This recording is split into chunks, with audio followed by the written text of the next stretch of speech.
Hello and welcome to the London Bookshop Crawl Online. I'm Gemma Hunt, I'm your host for today. We have some fantastic panellists to chat to this afternoon and I'm very excited. They're going to introduce themselves. So James, we're going to come to you first. Can you just let us know who you are and what you're currently doing or working on?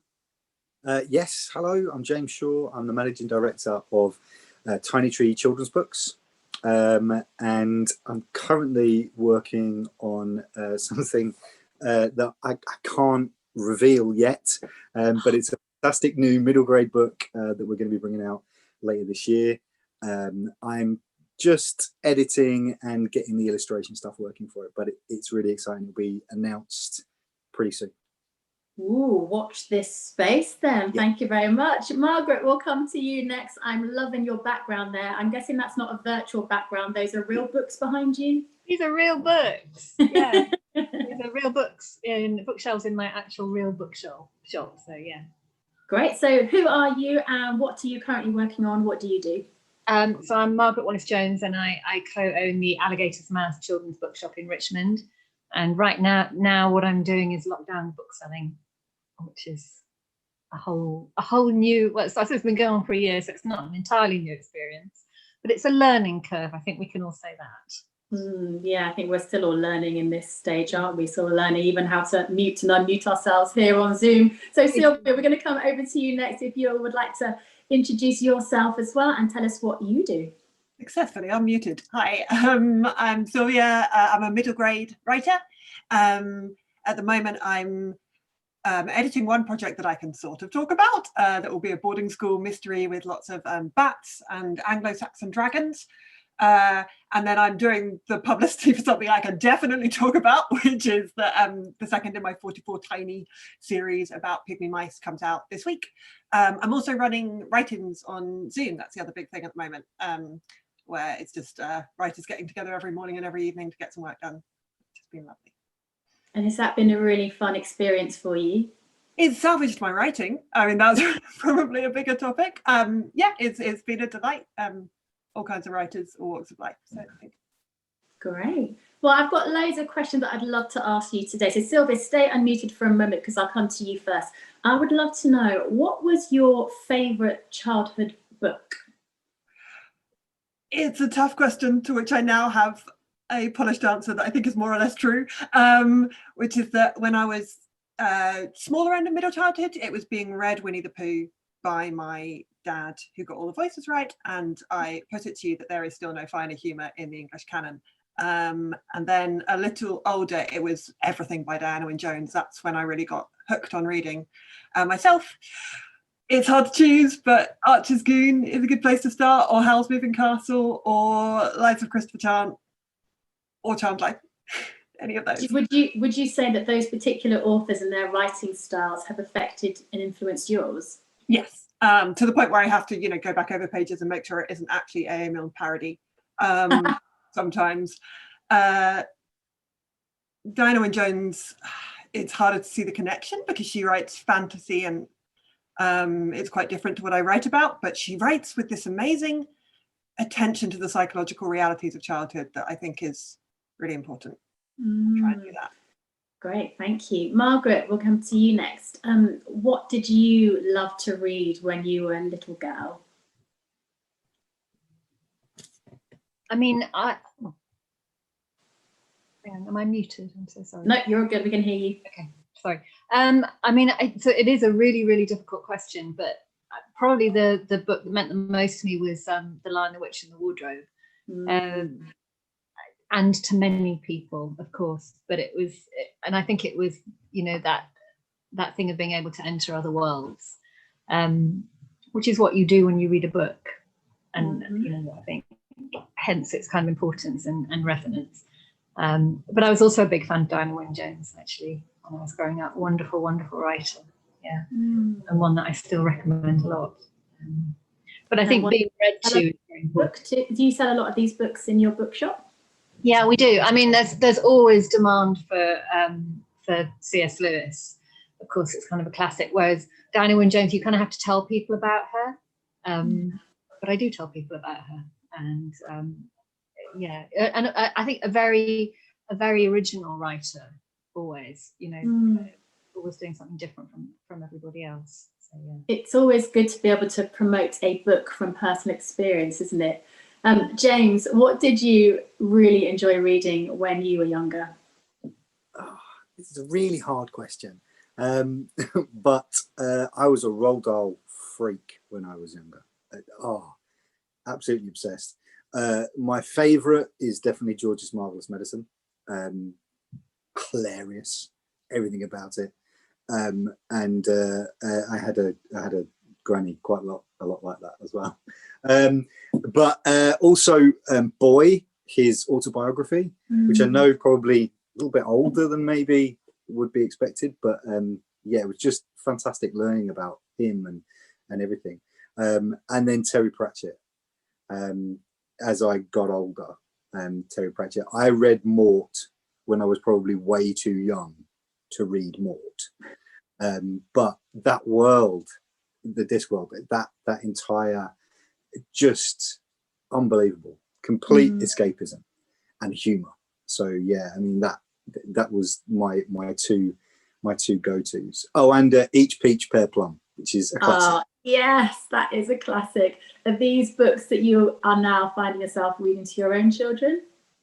Yeah, we've just finished reading Charlie and the Chocolate Factory. Oh. Because my eldest, who's 6, learning to read, and he's an avid reader.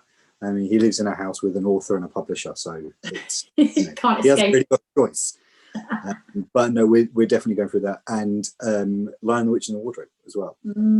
We've got just collections of books from our past that we are obsessively forcing him to read. But it's great though that you can relive it again with your children. You can bring some of your love for that book into their lives, and hopefully that will then transpire to their children and on, won't it? Yeah. So James, could you recommend any ways to actually encourage children? That you're saying how your son is 6 now and he enjoys reading, but what about those children that are a bit more reluctant to read because they're not finding the books that they can connect with? What can you recommend they do? For me, it's might sound weird, but it's quantity. Children don't know what their preferences are because they haven't lived long enough to kind of pick up what they like and what they don't like with reading. So just everything, just engaging with them with the art of reading. Libraries are fantastic, obviously in lockdown, not a lot we can do there, but there are digital libraries as well, BorrowBox and things like that. There are fantastic ways to get ebooks, and I have no problem with ebooks. And yeah, it's just about kind of giving them as many options as possible, because when they find something, at least from my experience as a child and an adult, I'm still learning now, when you find something that really resonates with you, you really love, it spurs you on to find more. If you only ever read one type of thing, or you're kind of restricted as to what you're accessing, that might never happen to you. You might never get that bug. But I think if you just keep kind of engaging with it and keep doing it as much as you possibly can, it will come. You know, that kind of that little snap where you find that you've read a book from 7 at night till 7 in the morning and you don't know where the time's gone. Yeah. Margaret, before lockdown and you had to close your bookshop, how would you encourage a child that was perhaps coming in and browsing the bookshelf? What would you do to help them to choose a book that was good for them, that they could engage with? I mean, what I say when I'm training staff is that, you know, what that child is saying to you is far more important than anything you can say to them. So, you know, really important to listen well. And the other thing is, you know, I think it's important to get away from the idea that there's a proper kind of book, which unfortunately I think some teachers and parents have. You know, there isn't. There's the book that child is going to enjoy. You never be snobbish about books, ever. And the other thing I'd say is this is a very visual age, and in response, many books have become visually kind of enchanting. an awful lot of kids cannot, just are not kind of acclimatized to wading through chunks and chunks of text. Pictures really, really, really matter. And we set up an award to celebrate books aimed at kids age 6 to 8, highly illustrated first fiction, because it's so important. That's where you're going to catch a kid, sounds a bit sinister, sorry, and make them into a reader. So Sylvia writes very well for that kind of age group. But I think it's true. And graphic novels as well, I'd say those are powerful tools, because they're so clever and funny and original, and will kind of expand your brain in a whole different way, but also very accessible. So I kind of think I think it's know your child. Take the time to know whether you're a teacher, a librarian, a parent, or a bookseller. Take the time to know that child, and then you'll find the right book for that child at the right time. Yeah, thank you. Sylvia, is there anything that you could recommend through your experience of being an author in terms of helping a child or even an adult to choose a book for a child that's going to be age appropriate? I feel massively underqualified for the discussion, because while I love teaching children writing, I'm sort of not there for the selection of reading side of things. I know something I think about when I'm writing is, I do think the thing that makes a book take off for me is if something about the author's worldview just clicks with something about my worldview, and you have that moment of, that is how it is. And children's writers were generally bookworms. There are some exceptions, but we're a particular type. And trying to vary the profile of your protagonist and their concerns and things they tend to observe about other people and want from life is something I think about, because I worry that we just hook more bookworms if we don't take care to vary that. Beyond that, something I think about and don't know what to do about is that I know as an adult I need to maintain the habit of reading now, because there are so many things that bring me more instant gratification and cater to my brain better. And it is a habit, and you have to maintain that ability to focus in that way. I'm not a parent. I don't know how you would go about policing that environment, but I wonder whether I'd have been such a bookworm if I was growing up now with just pre-smartphones, and I don't know I guess you're alluding to the fact that we have so many screens around us. We've got television programs and series at our fingertips.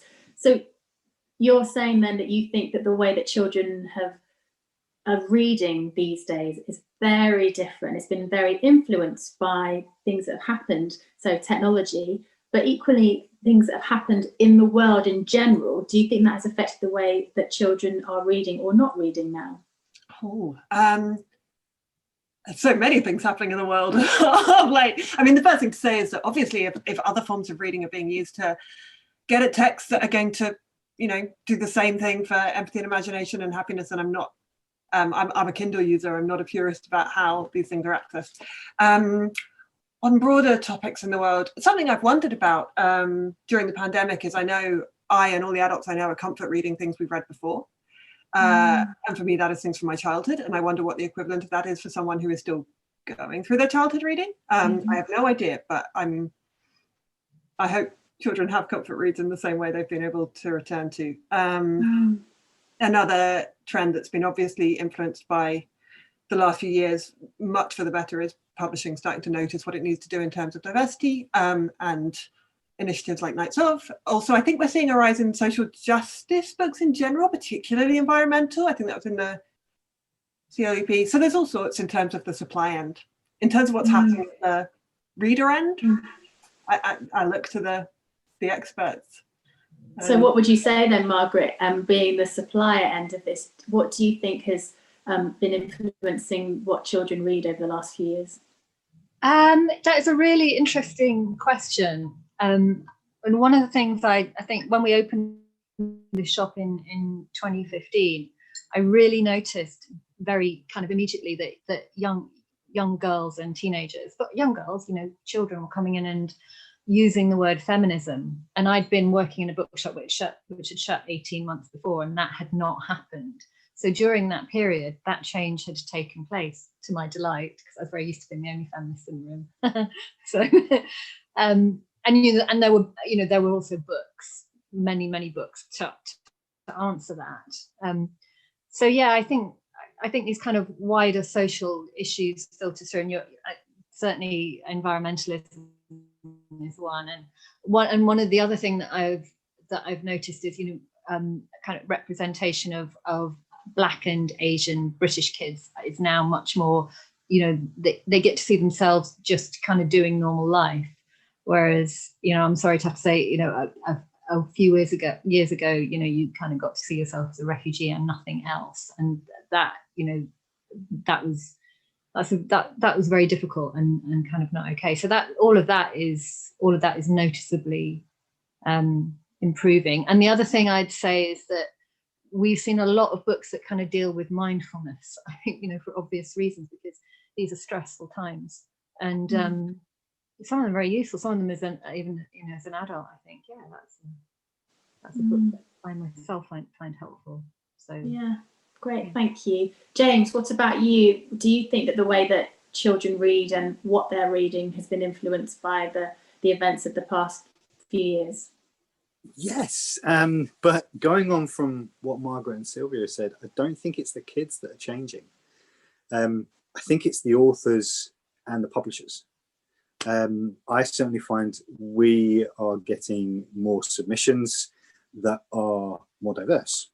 We're getting submissions, especially about environmentalism. I mean, we've got a book coming out in April. We've had, I think, 3 of our recent titles have been around the environment, and there's people kind of focusing differently on different aspects of life. As I said, with regards to the submissions that have been coming in, we're getting lots and lots of submissions that are influenced by the pandemic and by lockdown, and as Margaret was saying, mental health and things like that, mindfulness and stuff. All of that's coming through. I think that kids are going to read what's available to them, and they're going to keep reading as they would have read before. When I was younger, and the books that were available to me and I was reading, they weren't particularly diverse. They weren't kind of surrounding environmentalism. There was a lot of political stuff in there, hidden in fantasy and sci-fi, but there wasn't anything that we're seeing now. So I think that, yes, not the way that children are reading now, but what they're reading has definitely changed in the last few years because of what is accessible to them, and what's out there. And that's kind of down to authors being more adventurous, and feeling safer to be more adventurous with their writing. Publishers, again, kind of taking the initiative, like Knights of, to put stuff out there that's more diverse. And then bookshops as well, who, again, can feel more comfortable being a little bit more adventurous with the purchases of the particular books they're going to have on their shelves, because a lot of that's become more, I don't want to say acceptable, but I can't really think of a better word for it. So yeah, it's definitely changed for the better, by far for the better. Yeah. But and hopefully we see more of it. But I think the kids are gonna grab whatever's accessible to them and do it, whether that's digitally or in paper format. They want to. They're sponges. They just want to take it all in. Yeah, absolutely. Margaret, come back to you, talking about being a bookshop owner. How has the way that you reach children and their parents as readers and customers changed then over this year? Because you can't physically open your doors. So what does life look like for you now? I mean, obviously we've had to do as much as we possibly can online. So things like our story times and that kind of thing. Mark, who works for us, runs a really successful comics club, and that's going online. So that kind of interaction has been very important. And we've also done things like this essentially, but with customers. And I mean, the good thing about that from our point of view is that works wherever anybody is in the whole wide world. And so for us, we can. I think it's been not about selling books physically in the shop, not totally about that since we opened, but it really made us think hard about other things that we could and should be doing. And there is a benefit to that. Although having said that, I cannot wait to have actual customers and real children. I was going to say to you, what have you missed? I miss the people. It's a people job. And the thing about this is that, a bookshop is a social space. And when you're talking about books, you're talking about everything. And actually the product is not so much the book, it's the conversation. I know you can do that online, but, it's not the same. People come in and tell you about their lives, and it's actually a huge privilege. And I just really miss it. And I miss being able to make customers a cup of tea and offer them some cake as well. We all really, really miss that. And also I do miss my staff who I love. So, yeah. But you were saying how you've put a few new practices into place by doing things virtually. Do you think that when this is all lifted and we can all be close to each other and drink cups of tea that someone else has made for us, do you still feel like you're going to keep some of these new practices in place? Absolutely, yes. And I really think it's that is a great way for people to kind of support community and people who can't travel for whatever reason, and people far away. We have customers kind of in America and Australia who want to support us, and there's something hugely moving actually about the fact how much people want to do that, and it's another way to do it. And also the other thing is that it gives you the opportunity to be kind of innovative and swift and flexible, and especially for an independent bookshop. I think we're really well placed to do that. I think people are far more likely to want to kind of chat to us in that kind of quite intimate way, and to be able to, than they are with a chain, the chain. Yeah. So it's great though, because like you say, it's so much more than a book. It's about community, it's about building relationships, it's about being there for people when they perhaps can't decide what it is that they need to read next, and we can have a chat with them and think, I know it's just something that will probably be just right up your street right now. That'd be really good. James, being in the publishing world, I'm guessing that things have changed an awful lot in this season, but despite the fact that maybe it's a bit quieter than normal, what is it that you just really love about being involved in publishing children's books? I've been asked this question a number of times by small children too, who think the answer is going to be money. I get asked a lot, what sort of car do you drive? And it's definitely not the money. If you're in books, not to do with the money. It's the birth of a book. The way we do our publishing and what we've kind of built is a family.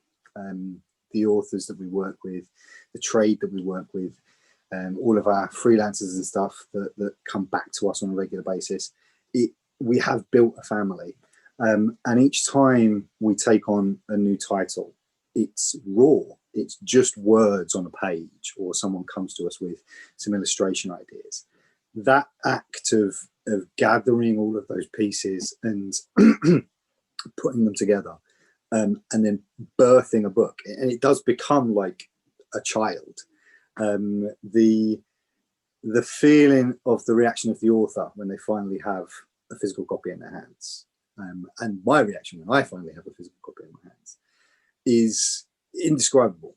There are a lot of pros and cons in publishing and in books in general, but that pro kind of outweighs pretty much everything. Having that physical representation of all the work you've done and the time that's been put in is really, really wonderful.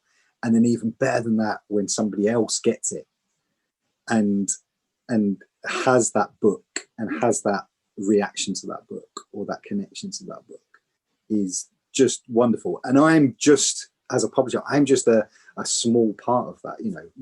As publishers, we like to think that we're, the biggest bit of the industry. We're not. It's like, without the authors and the illustrators and everything, we wouldn't be anything anyway. So I don't even know what it must be like for an author to feel that spark when they see somebody else on social media or at an event tell them that I loved your book. But it's like you put a child out into the world and just watch people react to it. It's fantastic. It's absolutely fantastic. Well, let's ask an author. Sylvia, what is it like? What does it feel like, that moment where you feel like you have birthed a book and then you have this physical copy in your hands and then other people also have it? Like, how does that feel? There's so much pressure to be eloquent about it, right? Like it's in the job description, but I'm not sure I have the words for this. For me, the best moment is lovely getting in your hands. I've read it a lot of times by then. So it sort of goes on the shelf and I admire the illustrator's work mostly. And then the moment that really brings it home is if you meet a child who's read it and read it multiple times and they tell you that, because suddenly I remember doing that at their age, and it is different to reading as an adult. That's why I like writing for the age that I do. It's this total immersion, and I know it almost takes a child in front of you telling you that's what they've got from it to really remind you. Especially I've occasionally had, I love the bit where X, and I'm like, well, that did not happen, but I am delighted that you are like daydreaming inside this book enough that you've made something up. That's really nice. That's brilliant. I love the fact that they're just adding little bits into it. Before you unmute, I want to ask you something else.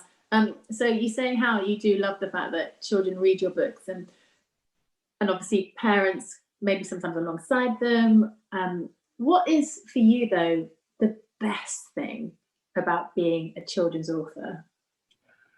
I mean, it is, as I was saying, the readership and the way that they read. I can't really imagine bothering to write a novel for adults, partly because it's 3 times as long, but knowing that you're making that whole world for someone that if they like it will be a defining feature of their mental landscape for a good few years, that's worth sitting down and doing. It's quite an honour, isn't it? And we were mentioning earlier the books that we liked growing up, and can you imagine if we were able to sit down with some of those authors and say if they were able to hear what we were saying, they'd be delighted, surely. That for me is the amazing thing. And a secondary benefit is it keeps that part of you alive, and you have to keep thinking, well, what would really have it seemed magical to me then. And I think that's a good part for anyone to keep awake. Yeah.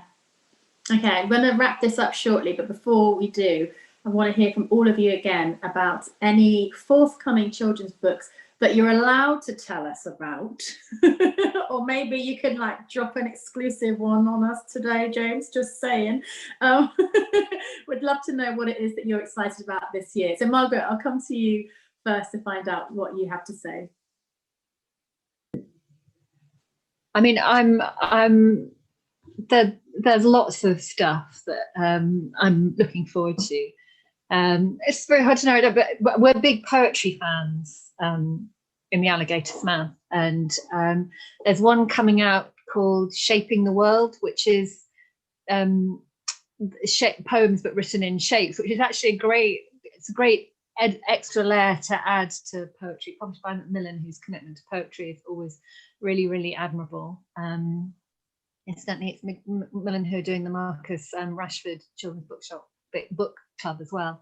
But anyway, I'm really looking forward to that, because it's poems about fascinating people, and there are lots of books that deal with that area, but I think this is a really different way to do it, and it's a great way in to having conversations about these people. So I'm really excited about that one, and I could go on and on with many more, but would that be helpful, or do you want to talk to somebody? Go on, give us another one. I'm a big fan of Jonathan Stroud, and he's got a new one coming out, and he hasn't written anything for ages, and it's called and I've written it down because it's called The Outlaws Scarlet and Brown, and it just looks so much fun, and his writing is always so immersive, and as I say, he hasn't written anything for a while, so we're all we're very thrilled about that as well. But there's loads of good stuff coming, so it's going to be a great reading year, and people still want books. People will always want books. So. Which is so nice to hear, isn't it? People still want books, they're still hungry for them. So James, what are you able to share with us, or anything that you might recommend for this year? Well, I've got 3. So the first one is The Secret Project, which is coming out this year. It's by I can give you the author's name because we have signed it. It's Emma Milray, and it is a fantastic. It's so good. It's an adventure middle grade title, very seafaring.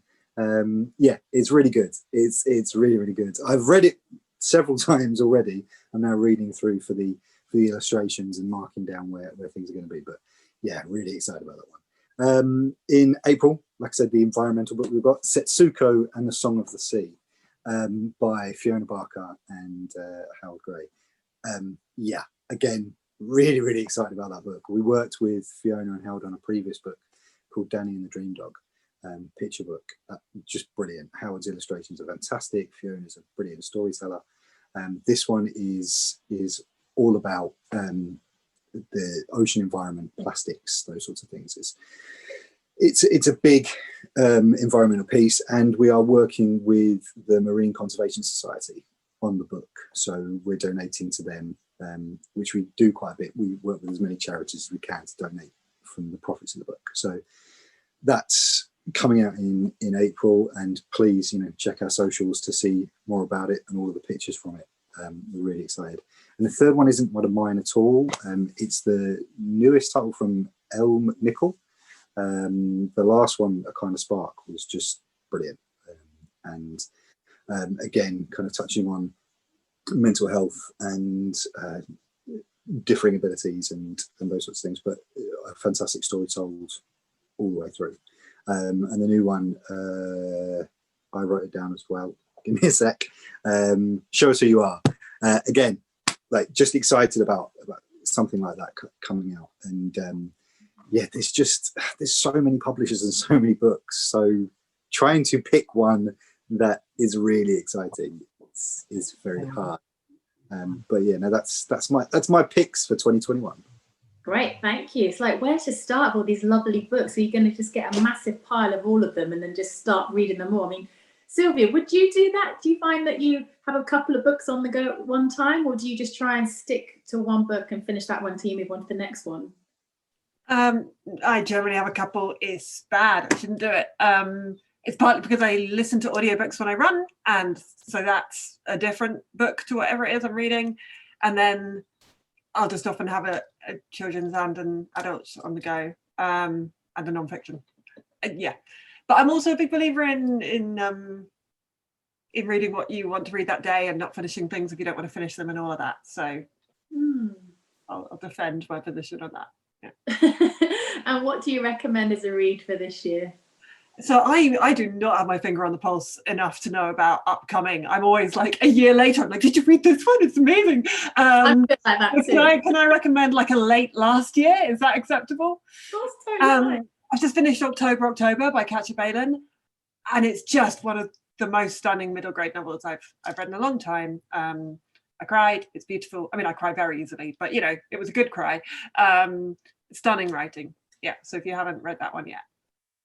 Great. Some amazing recommendations, some brilliant stories from all of you. Thank you so much for joining me today. This has been such a pleasure, just journeying around where you're at, coming from different perspectives from your world, hearing some real nuggets of wisdom and some insights and some exciting things to look forward to. Some great recommendations there as well. Thank you all so much for taking part. So now we can do that awkward Zoom wave thing just to finish off the session. So thank you.